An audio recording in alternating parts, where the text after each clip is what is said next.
ETF index mutual funds నేర్చుకుని stock మార్కెట్లో రాణించాలనుకుంటున్నారా? వెంటనే ఈ నెంబర్కి కాల్ చేయండి.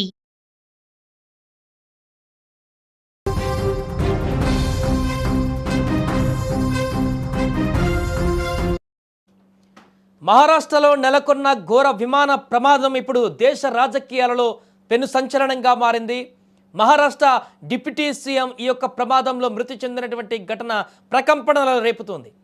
అసలు ప్రమాదం ఎలా జరిగింది, ఏ సమయానికి జరిగింది, ముంబై నుంచి బారామతికి వెళ్తున్నటువంటి డిప్యూటీ సీఎం అజిత్ పవార్ ఎలా దుర్మరణం చెందారు, పూర్తిగా దీంట్లో ఇప్పుడు ఒక అంశం బయటకు వస్తుంది.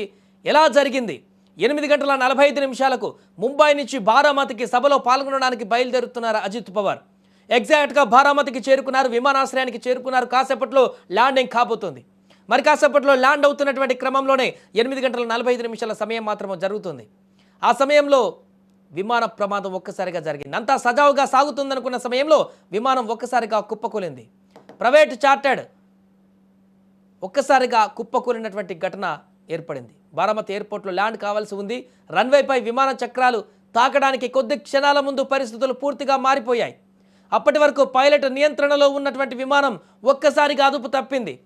చక్రాలు కిందికి దిగేటప్పుడు సక్రమంగా బయటికి రాలేదా, లేక ఏం తప్పిదం జరిగింది? ప్రాథమిక సమాచారం ప్రకారం విమానం ల్యాండింగ్ గేర్ లేదా ఇంజన్ వ్యవస్థలో ఏదో సాంకేతిక లోపం తలెత్తినట్లుగా తెలుస్తోంది. దీనివల్ల విమానంలో తీవ్రమైన అసమతుల్యత ఏర్పడిందని, పైలట్ విమానాన్ని కంట్రోల్ చేయడానికి ప్రయత్నించినప్పటికీ అది రన్వే నుంచి పక్కకు దూసుకు వెళ్ళిపోయింది. ఆ వేగంతో భూమిని బలంగా ఢీకొట్టడమే ప్రాణ నష్టానికి ప్రధాన కారణమైనట్టుగా అనుమానిస్తున్నారు. రన్వేపై పక్కకు దూసుకు వెళ్లిన మరుక్షణమే విమానం మంటల్లో చిక్కుకుంది.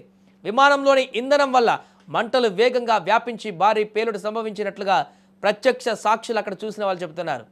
విమానంలో ఉన్న అజిత్ పవార్ సహా 6 వ్యక్తులు మంటల దాటికి బయటపడే అవకాశం కూడా లేకుండా పోయింది. రెస్క్యూ టీం చేరుకునే లోపే జరగాల్సినటువంటి నష్టమంతా జరిగిపోయింది. ప్రస్తుతానికి సాంకేతిక లోపం ప్రాథమిక కారణమని భావిస్తున్నప్పటికీ కూడా డీజీసీఏ రంగంలోకి దిగింది. బ్లాక్ బాక్స్ లభిస్తే తప్ప ఆ చివరి క్షణాల్లో ఏం జరిగిందనేది స్పష్టంగా తెలియదు. ఆ బ్లాక్ బాక్స్లో నిక్షిప్తమై ఉంటుంది లాస్ట్ వర్డ్, ఏం మాట్లాడారు పైలట్ అనేది. దాంతో ప్రమాదానికి సంబంధించినటువంటి ఒక క్లారిటీ వస్తుంది. వాతావరణం అనుకూలించలేదా, లేక విమాన నిర్వహణలో లోపాలు ఉన్నాయా అనేటువంటి కోణంలో కూడా విచారణ సాగుతుంది. వాతావరణం అనుకూలించలేదా అంటే అది గగనతలంలో మరీ ఎత్తులో కూడా లేదు. ఆల్రెడీ ల్యాండింగ్ అవ్వడానికి చాలా దగ్గరలో ఉంది. ల్యాండింగ్ అవుతున్నటువంటి క్రమంలోనే కుప్పకూలిపోయింది.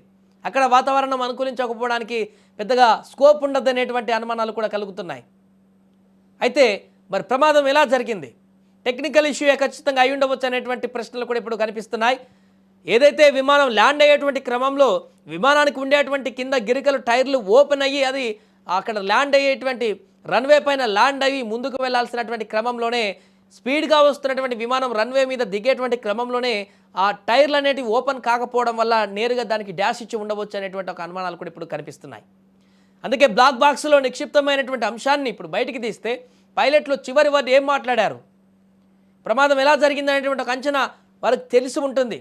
చివరి క్షణంలో ఆ క్షణంలో మాట్లాడినటువంటి అంశాల ద్వారా క్లారిటీ వచ్చేటువంటి అవకాశం ఉంది. కానీ ఇప్పటికీ ఎవరికి అర్థం కావట్లేదు, ల్యాండ్ అవుతున్నటువంటి సమయంలో విమానాశ్రయం దగ్గర ఇంత పెద్ద భారీ ప్రమాదం చోటు చేసుకోవడం ఏంటి? అది కూడా అందరూ అక్కడే ఉన్నారు, సెక్యూరిటీ వాళ్ళంతా కూడా.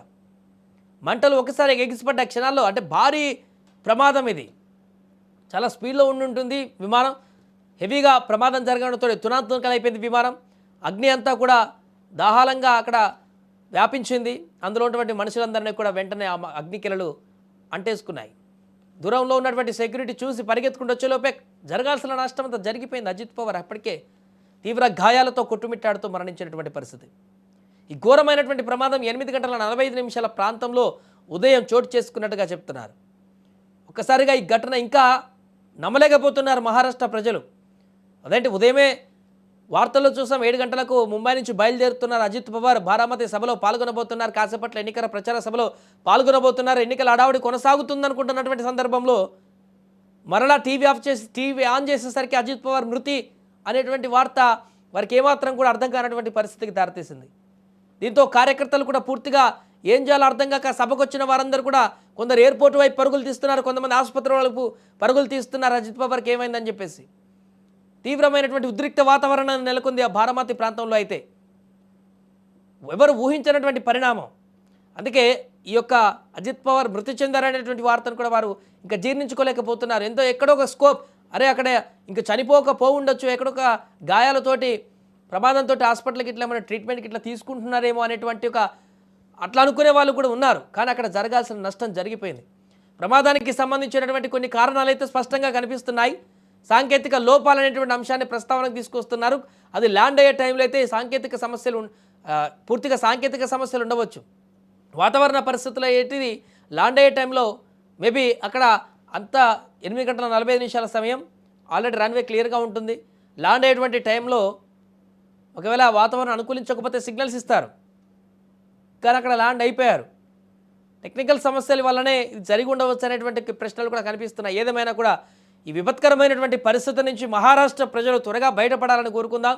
అదేవిధంగా వరుసగా జరుగుతున్నటువంటి విమాన ప్రమాదాల నుంచి తేరుకోవాలని కోరుకుందాం. గతంలో జరిగినటువంటి ప్రమాద తాలూకా ఘటనలు ఇంకా కదలాడుతున్నా కూడా మరలా అలాంటి ప్రమాదాలు చోటు చేసుకుండడం చాలా దిగ్భ్రాంతికి గురి చేస్తుంది. విమాన ప్రమాదాలు తరచుగా జరుగుతున్నా కూడా తప్పదు విమానాల్లో వెళ్లాల్సినటువంటి పరిస్థితి, సమయభావాన్ని మిగిల్చుకోవడం కోసం. ముఖ్యంగా రాజకీయ నాయకులు, బిజినెస్ మ్యాన్స్ వీళ్ళందరూ కూడా ఉపయోగించేటువంటి ఈ యొక్క ఫ్లైట్ జర్నీ ఇప్పుడు భయాందోళనకు గురి చేస్తుంది. సామాన్యులు కూడా అప్పుడప్పుడు ప్రయాణించాలంటే కూడా వెన్నులో వణుకు పుట్టించేటువంటి పరిస్థితికి దారితీస్తున్నాయి ఇలాంటి ప్రమాదాలు. ఏదేమైనా కూడా ఒక డిప్యూటీ సీఎం ప్రాణాలే ఇప్పుడు కోల్పోయినటువంటి సందర్భం వచ్చింది కాబట్టి ఈ ప్రమాదానికి సంబంధించిన పూర్తి వివరాలు ప్రజలకు తెలియజేయాల్సిన అవసరం ఉంది. ప్రమాదం ఎందుకు జరుగుతుందో కూడా వివరించాల్సిన అవసరం ఉంది. విమానాల యొక్క ప్రయాణాలకు సంబంధించినటువంటి భద్రతా లోపాలను మరొకసారి సవరించాల్సినటువంటి అవసరం కూడా ఏర్పడింది.